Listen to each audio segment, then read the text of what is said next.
মুসলমান মৃত্যুর পরে তাকে সুন্দর করে পাক সাফ করা হয়, সুন্দর করে তাকে গোসল দেওয়া হয়, তাকে নতুন কাপড় কাফন পরায় দেওয়া হয়, তাকে আতর গোলাপ দিয়ে সজ্জিত করা হয়, তাকে জান্নাতের বাজার মুমিনদের কবরস্থানে তাকে নামায় দেওয়া হয়।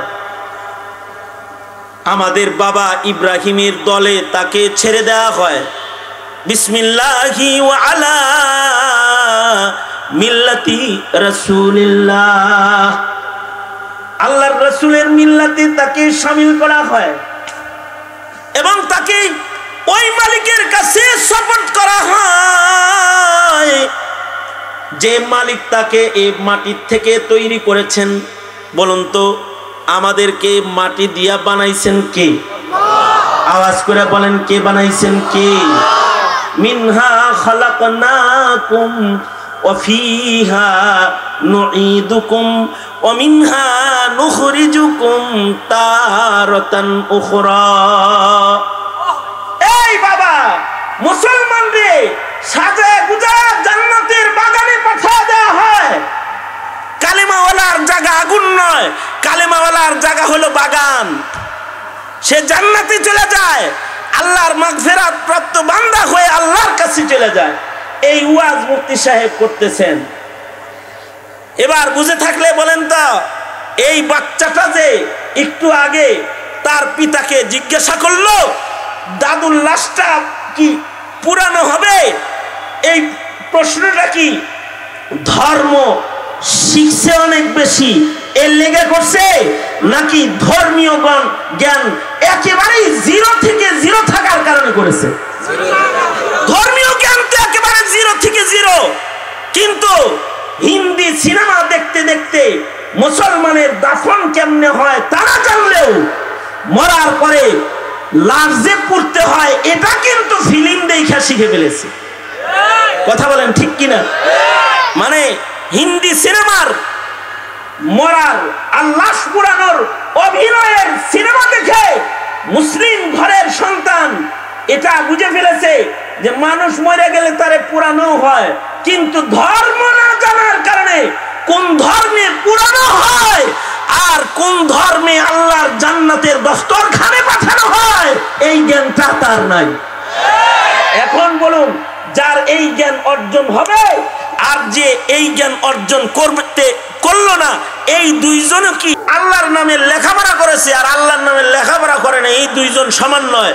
একজন আগুনের দিকে চলে যায় আর একজন আল্লাহর জান্নাতের বাগানের দিকে চলে যায়।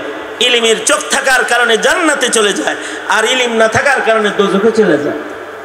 আল্লাহ তাআলা ইলমি দ্বীনকে, ধর্মীয় জ্ঞানকে চোখের সাথে দৃষ্টান্ত দিয়ে তুলনা করেছেন। এই হাদিস শরীফে এরকম ইসলামকে তাবুর সাথে তুলনা করেছেন। এরকম বহু দৃষ্টান্ত দিয়ে দিয়ে আল্লাহর রাসূল কথোপকথন করেছেন। আল্লাহর রাসূলের দেয়া দৃষ্টান্তগুলোকে আমাদের আকাবিররা এটাকেও কিতাবের ভেতরে একত্রিত করেছেন যে নবীজি কতগুলো কথা দৃষ্টান্ত দিয়ে বলছেন। কিতাবের নাম আমসাল আল হাদিস, আমসাল আল কোরআন কিতাবের নাম, আমসাল আল হাদিস কিতাবের নাম। অর্থাৎ দৃষ্টান্ত দিয়ে আল্লাহ কথা বলেছেন, দৃষ্টান্ত দিয়ে রাসূল কথা বলেছেন। এই কারণে আমাদের বুজুর্গরাও দৃষ্টান্ত দিয়ে কথা বলতেন।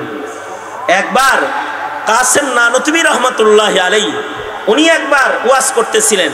উনি ওয়াজ করতে গিয়ে বললেন, এই নেককারের কবরের লগে কারোর যদি কবরও হয় তাও তার কিছু সুবিধা হয়। নেককার হইলে তো লাভই, জান্নাত পাওয়া যায়। নেককার যদি নাও হইতে পারে কেউ, যদি নেককারের কবরের লগে ভাগ্য গুণে তার কবর হয়ে যায় তাতেও সে লাভবান হয়ে যায়।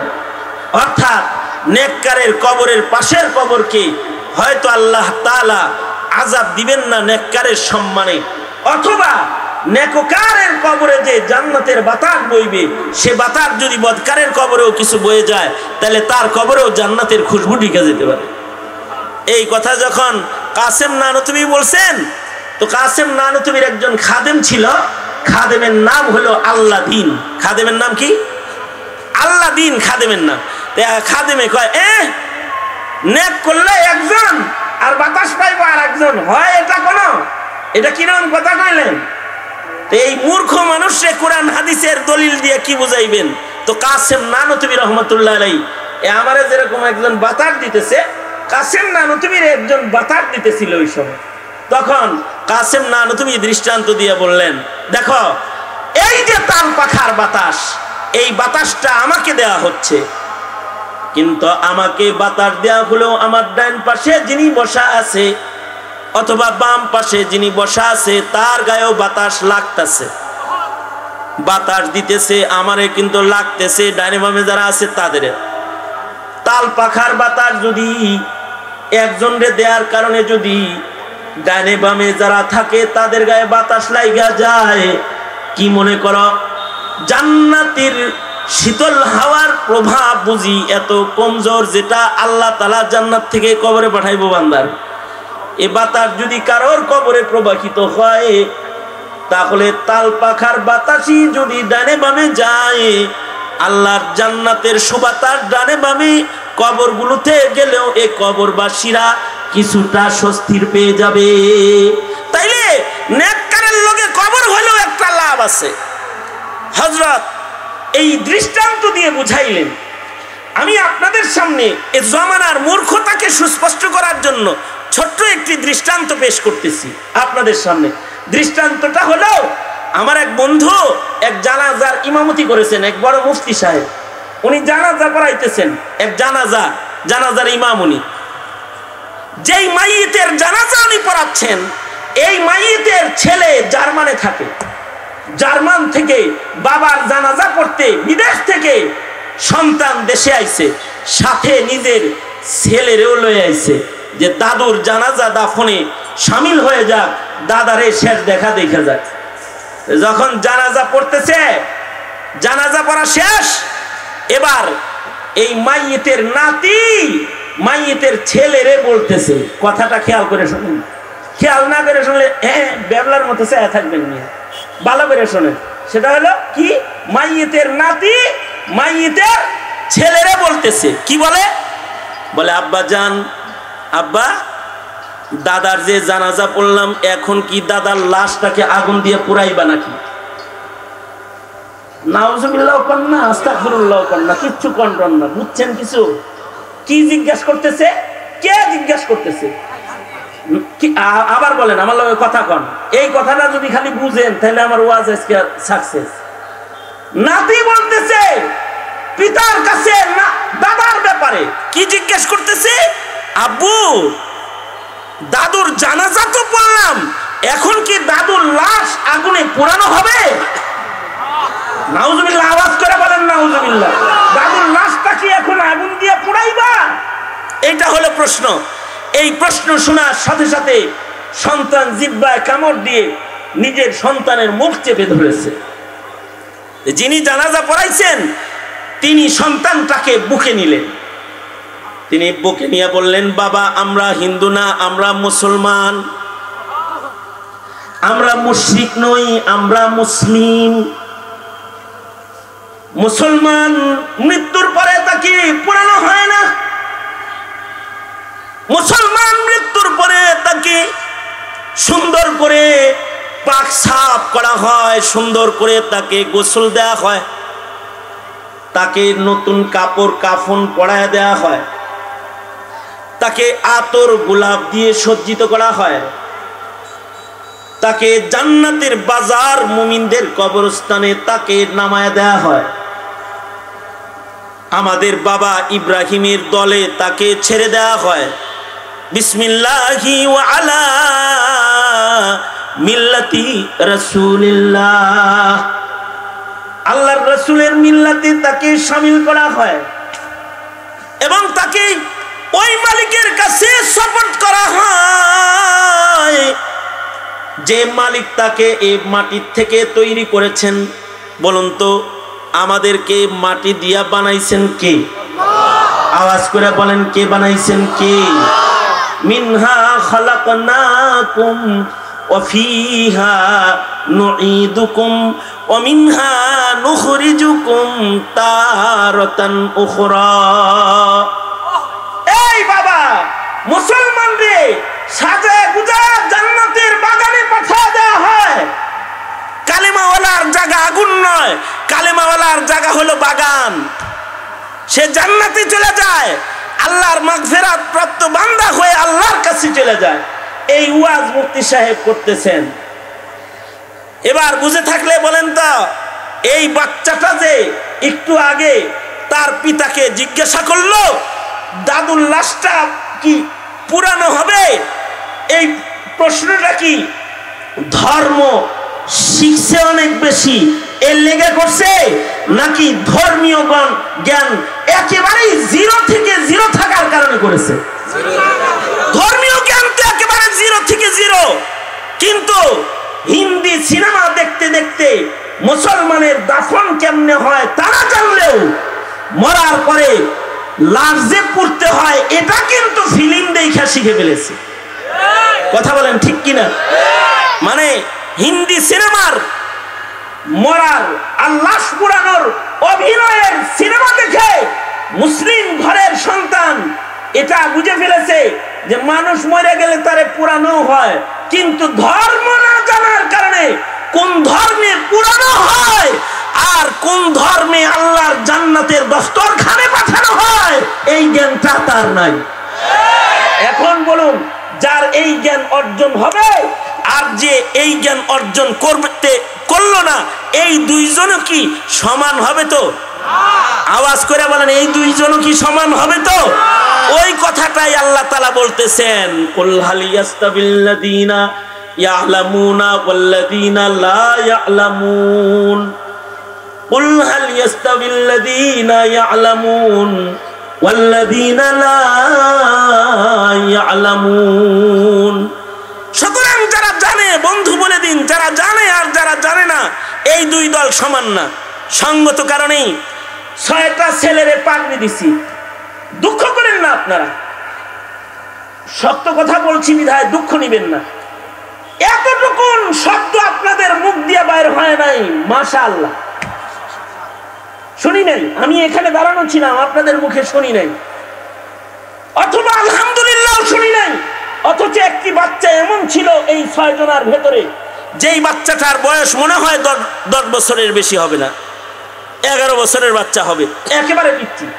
ওরে দেখলে তো 8 বছরও লাগে। কোন 8 বছরের বাচ্চার জ্ঞান বা বডি ল্যাঙ্গুয়েজ দেখে মনে হয় যে 8 বছরের মতো একটা বাচ্চাকে পাগড়ি দেওয়া হয়েছে। এই এত সুন্দর একটি অনুষ্ঠান যেখানে মাসুম একটি বাচ্চাকে পাগড়ি প্রদান করা হলো, এটা দেখা এতটাই নিঃস্ব, এতটাই বিকল, অচল ইমানদারি নিয়ে আমরা বসবাস করি, মুখে আলহামদুলিল্লাহ অথবা মাশাআল্লাহ অথবা মারহাবা বলার মতো সুযোগ আমাদের মিলে না। তবে হাতে তালি কখন দিতে হবে তা জানি, ভয় করে কখন উঠতে হবে তা জানি, আর সরগোল কখন করতে হবে তা আমরা জানি। এই হলো আমাদের ইমানদারির হালাত। এই ইমানদারি নিয়েও আমরা কবরের জান্নাত কামনা করি, অথবা এই ইমানদারি নিয়েও আমরা নিজেরা বড়াই করি, গর্ব করি। মনে রাখতে হবে, ইমানদারিটা এত সস্তা না, আর মাগফিরাত এত সস্তা জিনিস না। মাগফিরাত সাধনার মাধ্যমে অর্জন করতে হয়, আর ইমানদারি শিখে ইমানদারি রক্ষা করে ইমান নিয়ে কবরে গেলে মালিকের কাছ থেকে মর্যাদা পাওয়া যায়, এমনি যায় না। আমাদের ইমানদারিটা কেমনে শিখবো আমরা? কাদেরকে দেখে দেখে আমাদের ইমানদারি আমরা শিখবো? এটা আল্লাহ তাআলা শিখানোর জন্য এই উম্মতের কিছু শ্রেষ্ঠ ইমানদারের কিছু শ্রেষ্ঠ শ্রেষ্ঠ গুণাবলীও আল্লাহ তাআলা কোরআন মজিদে পেশ করছেন, যে পয়রা যদি শিখতে নাই পারস, কমাস কম ইমানদারদের গুণগুলো দেখা দেখা তোরা ওই গুণগুলো নিজেদের ভিতরে লয়ে আসিস। আল্লাহর কালামের এমন একটি আয়াত আমি তেলাওয়াত করেছি, যে আয়াতের ভেতরে মুহাম্মদুর রাসূলুল্লাহ সাল্লাল্লাহু আলাইহি ওয়াসাল্লামের সাহাবায়ে কেরাম যারা গুণগত মানে আসলে মুমিন, আল্লাহর পেয়ারা এবং মাগফিরাত প্রাপ্ত বান্দা, তাদের কিছু সিফাত যে আয়াতে বর্ণিত আছে, সেই আয়াতটা বরকতের নিয়তে তেলাওয়াত করছি। যদি আল্লাহ তেলাওয়াতের বরকতেও ওই গুণের কিছু গুণ আমাগরে দেয়, এই আশায় আল্লাহ তাআলা বলেন, এই জানো ইমানদার কেমন হইতে হয়? ইমানদার হইতে হইলে কিন্তু আমার নবীর সাথী যারা, সাহাবী যারা, তাদের মতন হইতে হয়। আল্লাহ বলেন মুহাম্মাদুর রাসূলুল্লাহ, মুহাম্মাদুর রাসূলুল্লাহ ওয়াল্লাযীনা মাআহু আশিদ্দাউ আলাল কুফফার রুহামাউ বাইনাহুম তারাহুম রুকআন সুজদান ইয়াবতাগুনা ফাযলাম মিনাল্লাহি ওয়া রিদওয়ানা সীমাহুম ফি উজুহিহিম মিন আসারিস সুজুদ। জটিল জটিল বেশি না, চারটা গুণ আল্লাহ আয়াতের প্রথমাংশে বলে আল্লাহ তাআলা বলে ওই ঈমানদার গুলার এই গুণের বর্ণনা শুধুই মাত্র কোরআনে আছে তা না, পূর্বের জমানার নবীদের কিতাবের ভেতরেও এই ঈমানদারদের এই গুণগুলা আলোচনা আমি করেছি। আল্লাহ তাআলা এগুলো পূর্বের যুগের ঈমানদারদের কিতাবের ভেতরেও আমাদের নবীর সোহবতের ঈমানদারদের এই গুণগুলো বলেছেন। নবীর সোহবতের সাহাবায়ে কেরামের ঈমানদারের বিশেষ গুণের ভেতরে একটা গুণ হলো ওয়াল্লাযীনা মাহু আশিদ্দাউ আলাল কুফফার। ঈমানদারদের একটা গুণ হলো ঈমানদাররা কুফরের সাথে কাফেরের বেলায় হবে শক্ত, অর্থাৎ অন্যায়ের বেলায় হবে মজবুত শক্ত সীসাবালা প্রাচীরের মতো, আর ন্যায়ের বেলায় ধর্মের বেলায় মুসলমানিত্বের বেলায় নিজের দলের লোকের বেলায় হবে রুহামাউ বাইনাহুম আশিদ্দাউ আলাল কুফফার রুহামাউ বাইনাহুম। দুটি গুণ, যে শক্ত হইব হইল কাফেরের লগে আর নরম হইব নিজেদের মুমিন ভাইদের লগে। আশ্চর্য মুসলমান, এখন আমরা আশ্চর্য মুসলমান রাজনীতির পেছে পড়ে মুশরিক গায়রে মুসলিম যারা তাদের লগে পীড়িতের সম্পর্ক গড়ো, আর রাজনীতি করতে গিয়ে নিজের মুমিন ভাই অথবা ধর্মগুরুর সাথে আদাওয়াতি আর দুশমনি করো, নিজের লোকদের সাথে করো দুশমনি আর দুশমনের সাথে করো দোস্তি। দোস্তিটা কোন জায়গায় হইতে হইব, দুশমনি কোন জায়গায় হইতে হইব তাও জানো না, আবার তুমি নিজেকে মনে করো তুমি মুমিন। অথচ কেউ যদি দোস্তি দুশমনিও না বুঝে তাইলে তার ঈমান পরিপূর্ণই হয় না। এক হাদিসে আল্লাহর রাসূল বলতেছেন, বুখারী শরীফের হাদিস, আল্লাহর রাসূল বলেন মান আতা লিল্লাহ ওয়া মানাআ লিল্লাহ ওয়া আহাব্বা লিল্লাহ ওয়া আবগাযা লিল্লাহ ফাকাদ ইসতাকমালাল ঈমান। আল্লাহর রাসূল বলেন মান আতা লিল্লাহ ওয়া মানাআ লিল্লাহ ওয়া আহাব্বা লিল্লাহ ওয়া আবগাযা লিল্লাহ ফাকাদ ইসতাকমালাল ঈমান। কামিল মুমিন যদি কেউ হইতে চায় তাহলে তার চারটা গুণ লাগবে। একটা গুণ হলো আতা লিল্লাহ, কাউকে যদি কিছু দেয় তাহলে আল্লাহর জন্য দিতে হবে। এখন দেয় হলো ভোটের জন্য, তুমি বললেও ঠিক না বললেও ঠিক, তুমি ভোট দিবা, তোমার টাকা দিবে, বাড়ি দিবে, গাড়ি দিবে, বিড়ি দিবে, গাঁজা দিবে, যা চাইবা তাই দিবে তোমাকে, ভোটের জন্য দিবে। ধর্মের জন্য, ইমানের জন্য, আল্লাহর জন্য চাইবা তো মুখ ফিরায় দিবে। এখন হলো দেয় তো দেয়, দেওয়ার ভেতরে নিজের স্বার্থে দেয় না। মানব মুমিনের জীবনের দেওয়া দেওয়ি যা হবে, মান আতা লিল্লাহ, কাউকে কিছু দিবে তো এটা কার জন্য দিবে? বুঝে বুঝে জোরে সরে বলেন, কার জন্য দিবে? আল্লাহর জন্য দিবে। মানা লিল্লাহ, কাউকে যদি না করে তাহলে কার জন্য না করবে? আওয়াজ করে বলেন। আর এখন চান্দা দাও না করো না, আর যাকাত ফিতরা যেটা তোমার খাওয়া হারাম না সেটা খাও নাই, ফুরাই গেছে। তোমার যেটা দেওয়া দরকার সেটা না করো, আর যেটা না করা দরকার এটা হ্যাঁ করো। ওয়াজের চান্দা দিতে তোমার হাত কাঁপে, যাত্রার চান্দা দিতে দিলের ভিতরে আনন্দ লাগে। হ্যাঁ, এইরকম দেওয়া আর মানা নিয়ে তুমি ইমানদার না। আতা লিল্লাহ, যারে যা দিবে সব আল্লাহর জন্য দিবে, আল্লাহর জন্য দিবে। কাউকে মানা করবে তো আল্লাহর জন্য মানা করবে। আহাব্বা ইউহিব্বুনা লিল্লাহ, কাউকে ভালোবাসবে তো আল্লাহর জন্য ভালোবাসবে। ভালোবাসবে কার জন্য? জোরে বলেন, আওয়াজ করে জোরে বলেন। আল্লাহর জন্য ভালোবাসবে। আর যদি কারোর সাথে রাগ হয়, গুসা হয়, তার রাগ গুসাটাও হবে কার জন্য? জোরে বলেন, আল্লাহর জন্য হবে।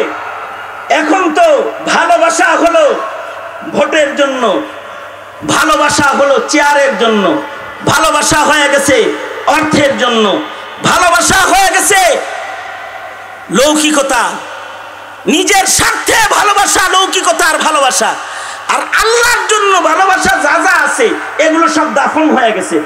এই কারণেই মুসলমানের বাচ্চা হয়ে নামাজিকে গালি দেয়, টুপিওয়ালাকে গালি দেয়, দাড়িওয়ালাকে গালি দেয়, আলেমকে জেলখানায় বন্দি করে রেখে দেয়। এই কারণেই, কারণ ভালোবাসা আল্লাহর জন্য এখন আর নাই।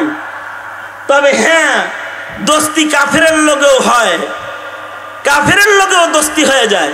কিসের জন্য? নিজের স্বার্থের জন্য। কাফের মুশরিকরে খাওয়ায়, কাফের মুশরিকরে হাদিয়া দেয়, গায়রে মুসলিমকে ভালোবাসে, মোহাব্বত করে নিজের স্বার্থের জন্য।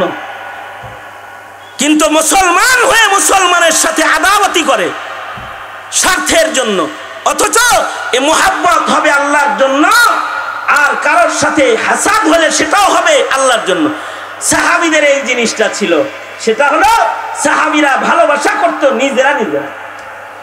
মুসলমান মুসলমানের ভালোবাসা ছিল, মুমিন মুমিনের জন্য ভালোবাসা এমন ছিল যে তারা আপসে শির ও শক্কর, রুহামা বাইনাহুম, চিনি আর দুধের মতো হয়ে যেত আপসে। আর অন্যায়ের বেলায় ছিল তারা দুর্বার। এখন তো অন্যায়ের প্রতিবাদ কেউ করলেও মুসলমান হয়েও অন্যায়ের পক্ষে চলে যায়। তাছাড়া 90% মুসলমানের মাটিতেও কাদিয়ানির পক্ষে মুসলমানের আওয়াজ পাওয়া যায়। কি মনে করছেন আপনি? এটা কাদিয়ানির পক্ষে, যেই কাদিয়ানি রাসূলের খাতমে নবুয়ত নিয়ে টানাটানি করেছে, তাদের পক্ষে মুসলিম কথা কয়। আর কোরআন, হাদিস, সুন্নাহ, দিন, এটার পক্ষ যখন নিতে হয় তখন মুখে কুলুপ আটকায় বসে রয়, কুলুপ দিয়ে বসে রয়। এর ভালোবাসা চলে গেছে অন্যায়ের সাথে, আর আদাওয়াতি পয়দা হয়েছে হকের সাথে, হক্কানিয়তের সাথে। এইটা কোনো ইমানদারি না। তো ইমানদারির কিছু আওসাফের ভেতরে একটি আওসাফ, দুটি আওসাফ, এটা যে আশিদ্দাউ আলাল কুফার রুহামা বাইনাহুম। আর ইমানদারকে, ইমানদারের জীবনটা তো এমন হবে, ইমানদার চিপায় চাপায় যেখানেই থাকবে তাকে ইবাদতে দেখা যাবে। কিন্তু এখন ইমানদারকে ফেসবুকে পাওয়া যায়, ইমানদারকে গাঁজা খাইতে পাওয়া যায়, ইমানদারকে দাঁড়ায় পেশাব করতে চিপায় চাপায় পাওয়া যায়, ইমানদারকে গোলাগুলি করতে পাওয়া যায়, ইমানদারকে অন্যায় পাপাচার করতে পাওয়া যায়। এখন চিপায় চাপায় ইমানদারকে ইবাদত রত, সেজদারত, নফল ইবাদতে আর এখন পাওয়া যায় না। আগে ইমানদারের ঘরের পার দিয়ে গেলে ভেতর থেকে কোরআনের আওয়াজ আসতো, নামাজরত তিলাওয়াতের আওয়াজ ভেসে আসতো। আর এখন ইমানদারের ঘরের কাছ দিয়ে গেলে হিন্দি ছবি আর কিরণমালার আওয়াজ পাওয়া যায়। তার মানে চিপায় চাপায় ইবাদত করার কেউ নাই। আর সাহাবীদের গুণ কি? তারাহুম রুকআন সুজদান ইয়াবতাগুনা ফাদলাম মিনাল্লাহ, ইয়াবতাগুনা ফাদলাম মিনাল্লাহি ওয়া রিদওয়ানা। চিপায় চাপায় যেখানে সাহাবীদের দিকে তাকাইবেন, দেখবেন সাহাবী ইবাদতের ভেতরে ব্যস্ত রয়েছে, সে ইবাদতের সাধনার ভেতরে ডুবা আছে। সাহাবীর গুণ বেশি ইবাদত করা, কাসরাতে ইবাদত। আল্লাহ বলে কাসরাতে ইবাদতের শুধু দৃশ্যমান দেখা যায় তাদেরকে ইবাদতে, তা না, কখনো ইবাদত ছাড়াও যদি তাদের দেখো, তাদের চেহারার ভেতরে পাইবা ইবাদতের দাগ। সীমাহুম ফি ওয়ুজুহিহিম মিন আসারিস সুজুদ, সীমাহুম ফি ওয়ুজুহিহিম মিন আসারিস সুজুদ, যালিকা মাসালুহুম ফিত তাওরাহ ওয়া মাসালুহুম ফিল ইনজিল। এগুলো হলো ইমানদারের গুণ। সুতরাং নামে ইমানদার নয়, গুণগত মানে ইমানদার করতে নিজেকে। গুণগত মানের ইমানদারের সংখ্যা বাড়াইতে দ্বীনি শিক্ষার বিকল্প নাই। মাদ্রাসার মাধ্যমে হোক, দাওয়াতে তাবলীগের মাধ্যমে হোক, আর হক্কানি পীর বুজুর্গদের সোহবতের মাধ্যমে হোক, এই ইমানি সিফাতগুলো মুমিনদের ভেতরে ঢুকাইতে হবে। অন্যথায় মুমিন নাম থাকবে কিন্তু ইমান নিয়ে কবরে যাওয়ার মুসলমান খুঁজে পাওয়া যাবে না। সুতরাং এই মেহনতের দরকার আছে না নাই? উলামায়ে দ্বীন যে এই জামিয়া মাদানিয়া করেছেন, এটা মানুষকে দ্বীনদারিতে পাক্কা পুখতা করার জন্য করেছেন। মুসলিম প্রজন্মের সন্তানগুলাকে হক্কানি আলেম, হাফেজ কোরআন, দ্বীন বুঝনেওয়ালা আলেম বানানোর জন্য করেছেন। তাহলে জাতির জিম্মাদারি কি হবে? মাদ্রাসা বন্ধ করে দেওয়া না মাদ্রাসার পাশে দাঁড়ায় যাওয়া? মাদ্রাসার পাশে দাঁড়াইলেন তো ইনশাআল্লাহ, দাঁড়াইবেন তো ইনশাআল্লাহ। কারা কারা মাদ্রাসার সাথে থাকবেন? আল্লাহ তাআলা কবুল করেন। আওয়াজ করে বলেন আমিন। আরো জোরে আওয়াজ করে, জোরে আওয়াজ করে বলেন আমিন। হাত নামান। আল্লাহ তাআলা আমাদেরকে দ্বীনদারি বুঝার তৌফিক দেন, মাদ্রাসার কদর বুঝার তৌফিক দেন। সালাতুল ইশার আজান হয়ে গেছে, এখানেও সালাতুল ইশার আজান হবে, জামাত হবে। জামাতের পরেই আমার অত্যন্ত স্নেহের মহাব্বতের ইউসুফ বিন ইকবাল আছে, নুসুস দিয়ে আলোচনা করে, তিনি আলোচনা করবে। আর উলামা হযরতরা আসবে, তারা আলোচনা করবে। ইহতিমাম